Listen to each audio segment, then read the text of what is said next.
bonjour à tous et bienvenue pour ce nouveau débat sur TLM consacré aux élections municipales. Un débat que vous pouvez commenter bien sûr sur Twitter. Vous connaissez le hashtag municipal au pluriel TLM. Ils sont trois autour de cette table représentant les sensibilités politiques qui annoncent des listes sur la commune de Tassin, la 2001. Alors une commune de près de 20 000 habitants située dans l'ouest lyonnais, l'une des 58 communes qui composent le Grand Lyon. Le maire sortant est l'UDI, Jean-Claude Dessaigne, qui occupe ce siège depuis 2004. En 2008, Jean-Claude Dessaigne est élu au second tour avec 51,70% des voix face au divers droite Guy Laurent. Alors avant de donner la parole aux candidats présents et de les laisser débattre, présentation des forces en présence, reportage Guillaume Berthoin. Ce matin, le marché de Tassin ressemblait à ça. Campagne des municipales oblige, les militants en tractent. D'abord, pour le maire sortant, Jean-Claude Dessaigne, étiquette UDI. Lui s'inscrit dans la continuité et se félicite de l'explosion démographique dans sa ville. Plus 3000 habitants en 15 ans. Tassin la 2001 avait besoin d'une rénovation urbaine. Elle a été faite. Aujourd'hui, nous sommes dans une dimension qui est totalement différente. Les Tassillunois, ils sont contents de ce qui a été fait et il se retrouve dans une ville qui est dynamique et moderne. Mais sur son chemin, il trouvera son ancien adjoint aux finances. Pascal Charmeau vient d'être investi officiellement par l'UMP du Rhône. Il critique aujourd'hui le mode de gouvernance de son ancien allié. Le maire sortant UDI, lui, est le candidat Gérard Collomb, dont il est le vice-président depuis 6 ans et vote au Grand Lyon tous les dossiers, dont la hausse de la fiscalité. Et finalement, celui qui pourrait profiter de ces divergences à droite, c'est lui, Julien Ranck. À seulement 24 ans, il affiche ses ambitions. Il propose une liste de rassemblement en laissant son étiquette socialiste de côté. Sa priorité, c'est la maîtrise du développement urbain. L'ensemble de nos équipements publics, les crèches, les écoles, les salles associatives, tous les équipements qui font finalement la vie de notre commune, puissent se développer en même temps finalement que la progression de la population. Aujourd'hui, nos équipements sont toujours adaptés à ce Tassin qu'on a connu avec 17 000 habitants. La campagne ne fait que commencer. Les jours de marché risquent d'être agités à Tassin. Le décor est donc planté. Messieurs, merci d'avoir accepté ce débat et bonjour à tous les trois. Je vous propose de débuter avec Pascal Charmeau. Vous partez à la bataille face au maire sortant alors que vous étiez son adjoint aux finances, disait Guillaume Berthoin il y a un instant. Est-ce que vous pouvez nous expliquer pourquoi ? Et tout simplement parce que nous avons eu des divergences et aussi, comme je l'ai indiqué tout à l'heure, un moment, une vision différente de la façon dont il fallait aujourd'hui accompagner Tassin la 2001 et gouverner aussi au sein d'une équipe municipale. On n'est pas sur une histoire de personne, d'ambition personnelle. Vous savez, si l'ambition personnelle a un sens, elle est d'abord tournée vers les habitants. Et c'est d'abord une ambition pour Tassin la 2001. Alors Jean-Claude Dessaigne, Tassin est historiquement une ville de droite, du centre droit. Est-ce que ça veut dire qu'on peut multiplier les listes comme ça et que de toute façon le centre droit et la droite gagneront toujours ? Tassin la 2001 est une ville avant tout modérée et humaniste. Je suis le candidat de la droite, de Rassemblement et du centre droit. J'écoute ce qu'il vient de m'être dit. Monsieur Charmeau a commencé une grande œuvre de rassemblement en 2007, lorsqu'il a acquis la conviction qu'il fallait décharger de son mandat de conseiller général la pauvre Christiane Bernardin, qui malheureusement n'a pas pu défendre cette candidature.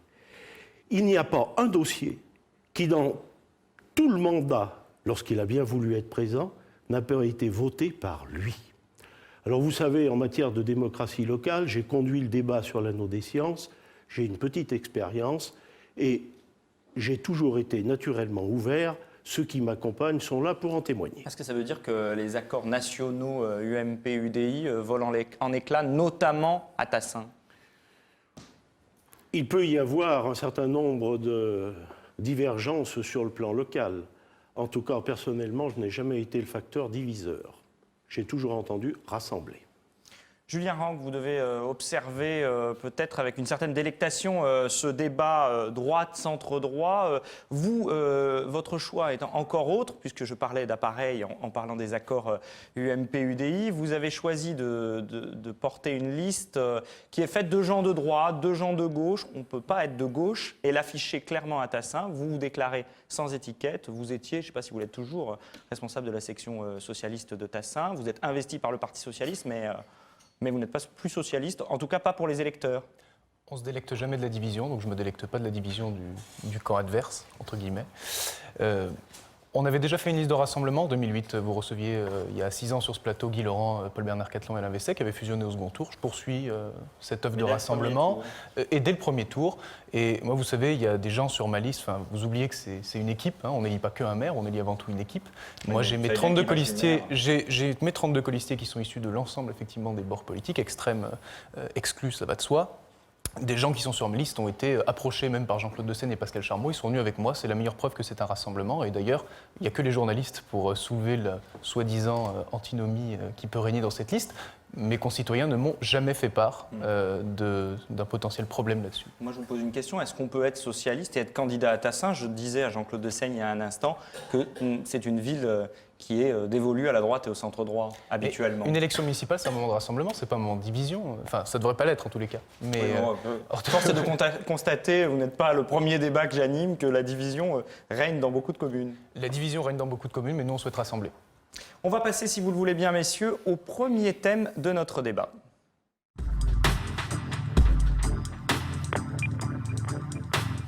On va en venir aux questions d'éducation et de petite enfance. C'est un des thèmes que attendent évidemment les habitants de Tassin, comme dans les différentes communes d'ailleurs. Julien Ranck, je vous donne la parole parce que vous avez fait entrer dans le débat de ces municipales la question des classes surchargées. Alors d'une part, y a-t-il un problème de classe à Tassin? D'autre part, est-ce que c'est bien dans la fonction du maire, puisque, on le sait, la carte scolaire est dévolue à l'académie?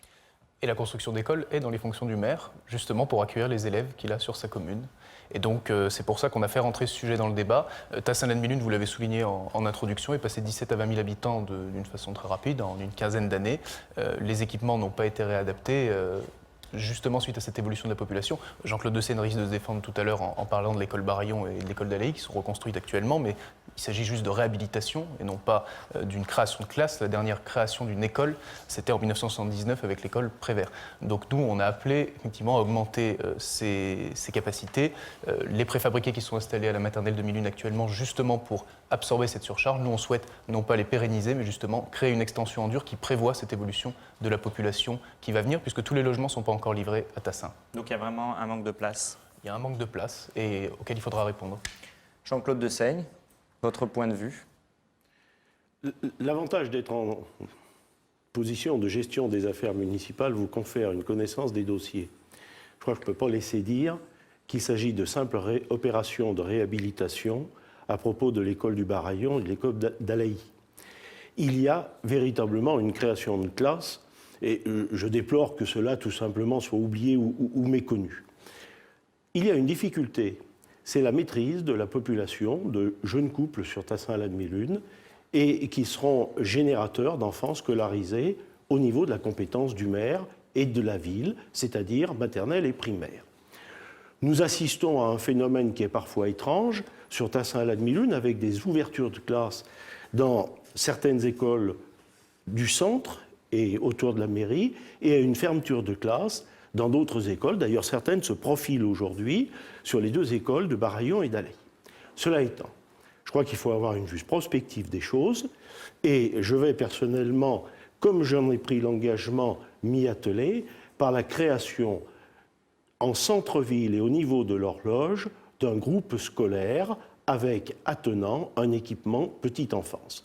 Cela permettra notamment d'éviter une migration des élèves de tout ce secteur géographique en direction des écoles du centre et je pense que ça donnera de l'air et un peu plus de latitude aux écoles existantes aujourd'hui. Donc finalement, vous êtes d'accord, il faut créer plus de places et visiblement, il y a un projet du côté de Jean-Claude Dessaigne, il y en a un de votre côté aussi. À ceci près que le projet de Jean-Claude Dessaigne est critiqué par l'école Vincent Serre, qui est un groupe scolaire privé, qui est situé à l'endroit même où il veut justement créer son équipement, et qu'il se trouve que la directrice regrette amèrement de ne pas avoir été consultée sur ce sujet. Pascal Charmeau, quel est votre point de vue?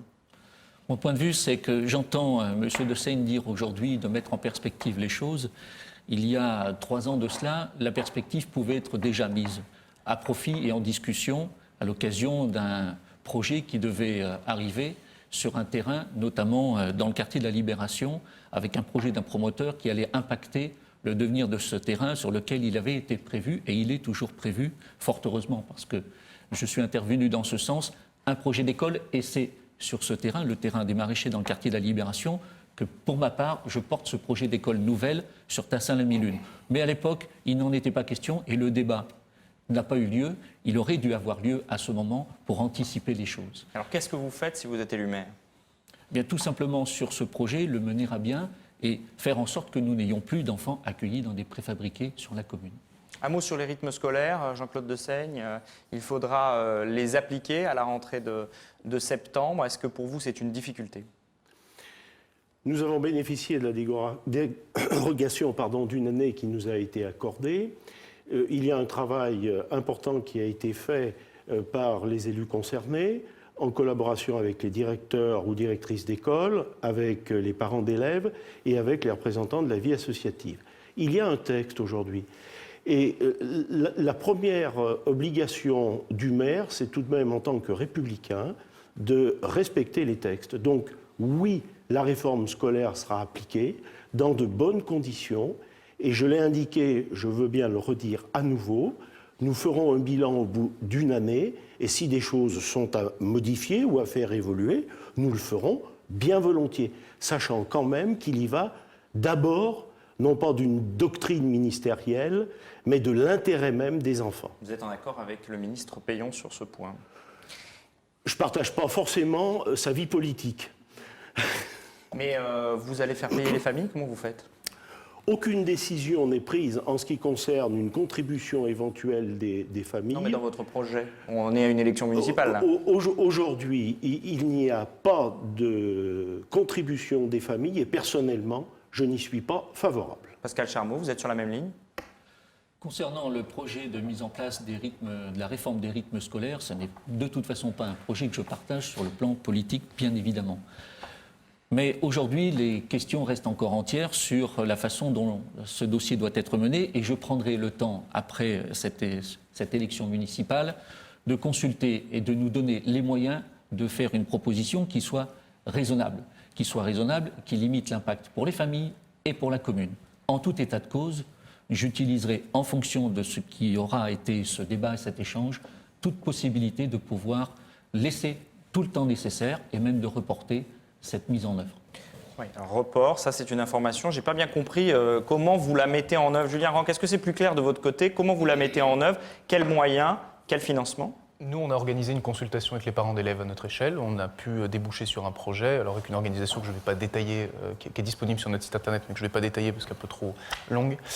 Mais en tous les cas, faire en sorte qu'on impacte le moins possible le rythme des enfants. Actuellement, avec une sortie des classes qui est assurée à 16h30, assurer des activités gratuites, puisque c'est une réforme qui est descendue de l'État, donc on ne souhaite pas que ça impacte les familles, et puis assurer un service de cantine le mercredi midi, qui est une demande des parents, à laquelle nous on agrée tout à fait, mais ce n'est pas la même longueur d'onde du côté de mes deux concurrents. Voilà. On va passer à un nouveau thème de ce débat, si vous voulez bien.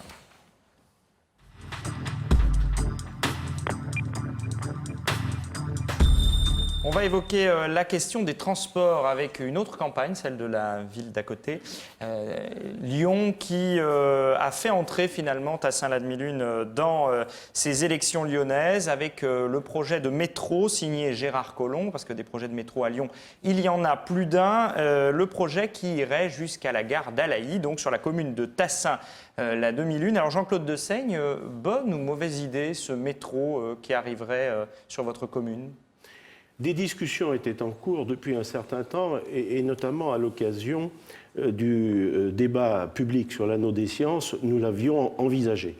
Il n'appartenait pas au maire de Tassin-la-Demi-Lune de faire une annonce en ce sens, mais bien au président du Grand Lyon, sachant que par ailleurs, le Grand Lyon siège au syndicat des transports en commun, le Citral. Pour moi, c'est quelque chose qui est très pertinent, sachant que le quartier d'Alaï va être la conjonction à la fois aujourd'hui d'une ligne express de l'Ouest lyonnais qui fonctionne en site propre, va être également, sur le plan géographique, un endroit marqué par une porte de l'anneau des sciences et que nous avons une halte ferroviaire, la halte d'Alaï. Ensuite, une ligne qui effectivement traverse Lyon 5e avec un échantillon d'établissements scolaires publics et privés de qualité et qui aboutit au cœur de la ville-centre, c'est quelque chose auquel on ne peut pas ne pas souscrire. Honnêtement, ça vous a surpris? Vous auriez préféré être consulté avant l'annonce, pendant la campagne électorale? Est-ce que ça vous a pris de court? Je n'ai absolument pas été pris de court parce que nous avions eu des discussions et il y avait même une deuxième opportunité qui était plutôt portée par le président du Citral, M. Rivalta, mais qui me séduisait moins en termes d'efficacité. Qui était? Qui était en fait un prolongement de la ligne de métro en direction de la gare d'Écully-la-Demi-Lune à partir de Gorge-de-Loup. Julien Ranck, proposition de métro à Tassin-la-Demi-Lune, c'est plutôt une bonne nouvelle. En plus, finalement, elle n'est pas portée par les candidats à Tassin, mais par le candidat à Lyon. C'est une excellente annonce de campagne et c'est une excellente nouvelle si ensuite c'est défendu à la métropole. J'avoue que je penche plutôt pour l'hypothèse de Bernard Rivalta et je sais pourquoi il penche pour cette hypothèse, puisque un métro, le taux de rentabilité, c'est 250 000 clients jour. Ce qu'on n'a pas sur la future ligne E, très potentiellement, qui est proposée par Gérard Collomb. Et donc, je suis plutôt pour le projet que défend Bernard Rivalta, d'un prolongement depuis Gorge-de-Loup, qui est une gare très utilisée par l'État cylinois, et qui va nous permettre, à mon avis, et ça doit être le seul objectif du métro, de limiter la circulation de transit en centre-ville. Si le projet de métro ne règle pas la circulation de transit dans Tassin, il sera inutile de le faire. On va y venir. Pascal Charmeau, métro, bien, pas bien. La ligne E, en plus, on la verra, si on la voit un jour, dans très longtemps, hein. Écoutez, je pense que le candidat du Parti socialiste et le candidat du président socialiste du Grand Lyon ont sans doute été ravis de voir Gérard Collomb s'inviter dans la campagne des municipales à Tassin-la-Demi-Lune sur ce sujet. Vous, beaucoup moins, même si c'est pour une bonne nouvelle? Je pense que le métro doit être un projet à discuter, mais il doit être discuté au niveau de la métropole et qu'en tout état de cause, il y a des priorités, puisque quand on parle de 2030, voire même au-delà, pour réaliser un projet comme celui-ci, dont tout maire peut, à juste titre, se réjouir de cette perspective dans une agglomération comme celle de Lyon. Mais il y a d'abord des urgences, c'est celle d'améliorer l'offre du tram-train, l'offre des bus à Tassin-la-Demi-Lune et dans l'ouest lyonnais, notamment en soirée et avec un meilleur cadencement. Ça, c'est la priorité. J'aimerais que aussi bien M. Collomb que M. Rivalta regardent d'un peu plus près le devenir de Tassin-la-Demi-Lune sur ces sujets. Oui, pour vous, il y a un problème de transport à Tassin-la-Demi-Lune. Il faudrait plus de transport en commun pour moins de voitures. Est-ce que la ville est toujours autant embouteillée et qu'est-ce qu'on fait aux heures de pointe pour éviter ça? La ville est toujours autant embouteillée. Je n'ai pas vu à ce jour avancer le dossier du tronçon ouest du périphérique de façon concrète, et ni même celle de la couverture du Val-Vert. Et en tout état de cause, aujourd'hui, sur la circulation à Tassin-la-Demi-Lune, il n'y a plus une seule voie dans laquelle on puisse circuler de façon satisfaisante. Donc nous proposons, entre autres tout de suite, de revoir le plan de circulation de la commune qui doit nous aider déjà à améliorer la situation. Et puis l'offre de transport en commun doit effectivement permettre de soulager la circulation dans la commune. Circulation, Jean-Claude Dessaigne, le mot magique, c'est anneau des sciences? Il y a plusieurs options qui sont possibles. La première, effectivement, à moyen terme, c'est l'anneau des sciences. Enfin, moi, je rappellerai simplement que le débat public, il est terminé et que le vote du Grand Lyon date du 9 juillet 2013. On ne reviendra pas dessus, Donc, ce que vous voulez dire? nous ne reviendrons pas dessus. J'étais porteur de ce dossier, j'en suis toujours en charge jusqu'aux prochaines élections. Et j'ai moi-même signé un certain nombre de marchés pour lesquels la délibération s'était engagée de manière à avoir une suite à ce débat public. Je crois qu'il ne faut pas perdre de vue, sauf à être peu lucide, que la circulation de Tassin-la-Demi-Lune est une circulation qui vient de l'extérieur. On peut parler des monts du Lyonnais, on peut parler et qui traverse Tassin-la-Demi-Lune. Alors, des solutions miracles, il n'y en a point. Le développement des transports en commun, oui, mais faut-il encore que les transports en commun puissent circuler? Puisque si les bus restent dans les bouchons, je n'en vois pas bien l'utilité. Je vais reprendre une expression de M. Rivalta, les bus ne volent pas. Ensuite, il faut effectivement, certes, améliorer la desserte, il faut créer des sites propres. Et j'ai pris l'initiative, en tant que président des maires de la conférence du Val d'Iseron, de solliciter les communes de la communauté de communes des Vallons du Lyonnais qui adhèrent au Citral, de manière à ce que, à leur niveau, dès à présent, il puisse y avoir création de parcs relais. Nous avons obtenu un écho très favorable et lors de la dernière réunion, chacune des communes, je citerai Brinda, Messimy, Turin, Grézieux-la-Varenne, chacune des communes est venue avec une proposition. Julien Ranc, il y a un problème d'embouteillage, un problème de circulation à Tassin-la-Demi-Lune, comment on fait? Il y a un problème de circulation, il n'y a effectivement pas de solution miracle. Pascal Charmeau, aujourd'hui, nous propose d'augmenter l'amplitude horaire et le cadencement. J'en suis tout à fait d'accord, c'est même dans mon programme. Je regrette juste qu'il n'ait pas poussé des cris d'orfraie un peu plus tôt en tant que conseiller général. Le Citral étant membre, justement, le conseiller général étant membre du Citral depuis, enfin, il ne l'est plus depuis, mais il l'était à l'époque. Et Pascal Charmeau, dans son action de conseiller général, n'a pas forcément plaidé pour cette augmentation d'amplitude horaire qui est quand même de longue date. Donc il faut effectivement augmenter l'amplitude des transports en commun et le cadencement, ça c'est clair, puisqu'on a beaucoup de personnes qui vont travailler sur Lyon.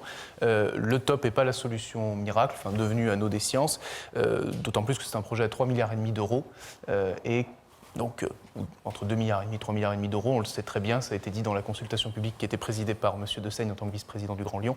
Donc voilà, il faut vraiment que ce projet soit... L'anneau des sciences de Gérard Collomb? Moi, je soutiens toute solution qui nous permettra de limiter la circulation de transit dans Tassin. Le problème actuel avec le top, c'est que ça pourrait faire aspirateur à voiture depuis la 89 et depuis les S de Craponne. C'est un risque, voilà, il faut le mesurer. Un risque, Jean-Claude de Seigne? Absolument pas, puisque l'anneau des sciences est dévolu à la circulation interne à l'agglomération et qu'il ne s'agit en aucun cas d'une circulation de transit, raison pour laquelle d'ailleurs il a été adossé à la délibération une demande forte à l'État de créer un grand contournement de Lyon. Sur lequel l'État ne s'est toujours pas engagé. Prenez le rapport Duron, Mobilité 21, vous verrez qu'il y est fait expressément référence. Dans le rapport Duron, mais pas dans l'État. On va passer au prochain thème de notre débat.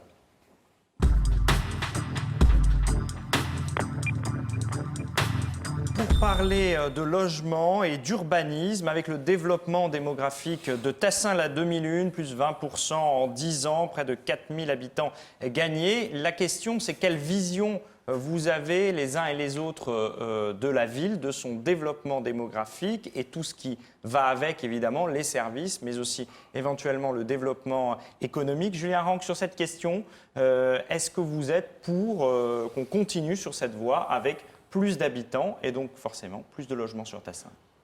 Pour continuer, encore faut-il qu'il y ait des terrains. Ça manque cruellement en centre-ville. Donc de toute façon, les candidats peuvent bien promettre que le logement va se limiter à Tassin. Dans les faits, ça va être obligatoire parce qu'on ne pourra pas construire de nouveaux logements en grand nombre comme ça a été fait ces 10 dernières années. On peut densifier. Alors on pourrait densifier, mais ça veut dire encore détruire des maisons typiques à Tassin. Et donc le fameux patrimoine que certains de mes concurrents souhaitent sacraliser, ce sera un peu mis à mal. Donc l'effort de logement, il doit être fait, il y a des lois qu'on doit respecter. Même si ce n'est pas dans la teneur de tous les discours que j'ai entendus dans cette campagne électorale.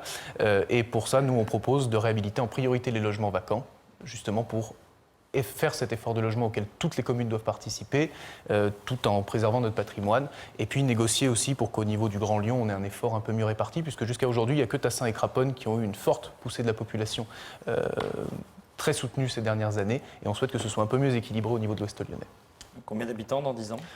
Il faut qu'un maximum de 22 000 habitants soit donné et non pas les 27 000 comme prévu en 2030, qui est un objectif qui avait été donné à un moment donné. Pascal Charmeau. Sur la densification, je pense qu'on partage tous le constat que la ville de Tassin-la-Demi-Lune a beaucoup construit, mais je dis elle a construit trop et trop vite. Et aujourd'hui, il faut freiner toute densification nouvelle de la commune. Et ça doit passer par un certain nombre de décisions. D'abord une qui consistera, lors de la mise en place de la révision du plan local d'urbanisme et de l'habitat, d'avoir des conditions qui sont celles de préserver l'identité des quartiers, qui est celle de réserver des surfaces foncières pour préparer l'avenir, et qui est celle de limiter strictement les constructions. Et puis dans un autre domaine, lié aussi au logement, pour ma part, je dis qu'il faut également faire une pause en direction du logement social, pour mieux accompagner les familles et ne pas continuer toujours la course en avant effrénée à la construction. Jean-Claude de Seigne, votre point de vue, sachant qu'en face de vous, on a tendance à dire qu'il faut freiner la densification, freiner l'évolution démographique de Tassin. Ce n'est pas le cas dans toutes les communes du Grand Lyon. Tassin-la-Demi-Lune est une ville attractive. l'intérêt qui est manifesté par de nombreux habitants de l'agglomération ne vient pas le démentir. Un constat double. Rapidement, parce que c'est les projets qui m'intéressent. Le premier constat, c'est le fait que Tassin-la-Meillune avait besoin d'une rénovation urbaine. Elle a été faite et il faut maintenant l'accompagner. Le second constat, moi j'écoute qu'il faut préserver des quartiers, qu'il faut prendre des décisions. Mais écoutez, c'est ce qui a été fait. Donc ce qu'il est important, c'est d'agir pour l'avenir, de ne pas venir avec, j'allais dire, une image du passé. Et puis moi, j'ai fait une proposition qui a été très forte dans le cadre de la rénovation du plan local d'urbanisme et de l'habitat, c'est que la délibération ne sera pas une simple délibération du conseil municipal. Je me suis engagé à ce qu'il y ait un référendum d'initiative municipale pour que la population se prononce. Alors, je vous demande en 30 secondes un tout dernier tour de table dans l'ordre d'apparition en scène, si j'ose dire. Pascal Charmeau, c'est vous qui aviez débuté, donc c'est vous qui débutez à nouveau. En 30 secondes, chacun, quelle est votre priorité, votre première mesure pour Tassin si vous êtes élu? La première des priorités, c'est celle que je viens de rappeler, c'est de freiner la densification. Et pour ça, ça nécessite à la métropole d'avoir des élus qui prennent une position claire dans une majorité claire qui n'est pas celle que je souhaite aujourd'hui revoir, celle de M. Collomb. Et l'autre action sera aussi de faire en sorte de développer les quartiers et de rapporter une meilleure vie et une meilleure identité. Jean-Claude Dessaigne, votre priorité? Le cadre de vie est toujours une ville où il fait bon vivre.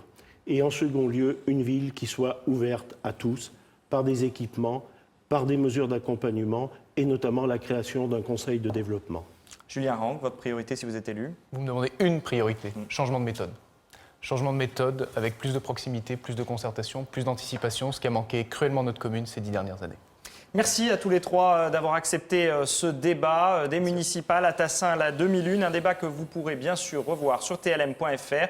Merci à vous de nous avoir suivis et continuez bien sûr à réagir aux propos des candidats sur les réseaux sociaux avec le hashtag municipal TLM. À très bientôt.